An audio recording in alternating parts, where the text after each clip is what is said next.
types of faults. What are faults? Well, a fault is a crack in the Earth's crust, but there are different kinds of faults. We can't just rely on just one fault. So there are all different kinds of faults, like the one in the picture on the screen. That is what we call a strike slip fault. That is the San Andreas fault. There are other faults, normal and reverse. So each one of these is caused by a different event happening. So the normal fault, I want you to think about a rubber band. If I take a rubber band and I pull it apart, as I'm pulling it, what's happening? It's getting thin in the middle. Okay, but over time, what's going to happen? I'm going to pull, and soon enough, it's going to break. And when it breaks, the rubber bands kind of snap back at your fingers and they kind of hurt. That's the energy from the rubber band. When you pulled that rubber band and it got really tight and then it broke, all that energy that was used to pull it flung back and hit your hands, and that's why it hurts. Okay, a normal fault also can look like this. So I want you to put your your fists together, knuckles together like this, and I want you to kind of just pull them apart, just like this. You're going to pull them apart. Now they don't go fast. It goes a little bit at a time.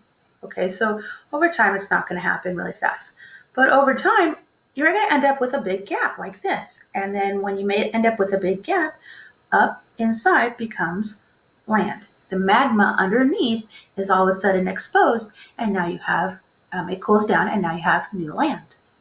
So the second type of fault is a reverse fault. It's the opposite of a normal fault. A reverse fault is actually, if you take your hands and you push them together, this is called compression. Compression is things being pushed together, kind of like a trash compactor. A trash compactor where you put a bunch of trash in and then you push it and it goes, and it pushes it down. It makes it one small little flat thing. And then we don't have as much trash. That's compression. So another way of compression is if you push your hands together, it's hard to move your hands up and down. So if I just hold them lightly, don't push, and I just do this, this is called a reverse fault. Okay? Up and over the other piece, up and over. But now I want you to put some compression in there. Put some compression.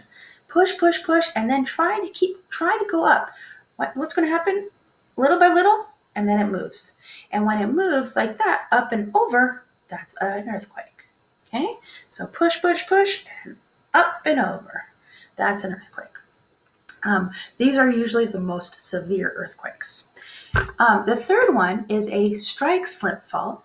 A strike slip fault is when two pieces of earth go back and forth next to each other.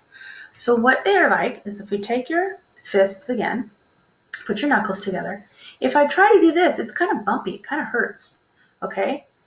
But now if I push and I go try to move one hand up, it doesn't really go that far because it gets stuck on the knuckle.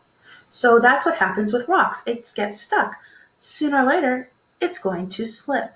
So for a long time, you'll have rocks pushing together, trying to get past each other, but they really have these grooves that making them stop. And then sooner or later, it's going to release the energy. And the energy you see when you see my hands shake is the earthquake. California, San Andreas Fault is a strike slip fault. It is is the largest fault there is, and it is a strike slip fault. So over time, it's building up pressure, and yes, they say we're due for an earthquake, but we never know when earthquakes are going to come because earthquakes are not predictable. Okay, I hope that you understand the three types of faults: normal, reverse, and strike slip. So practice those movements and hopefully you'll remember them.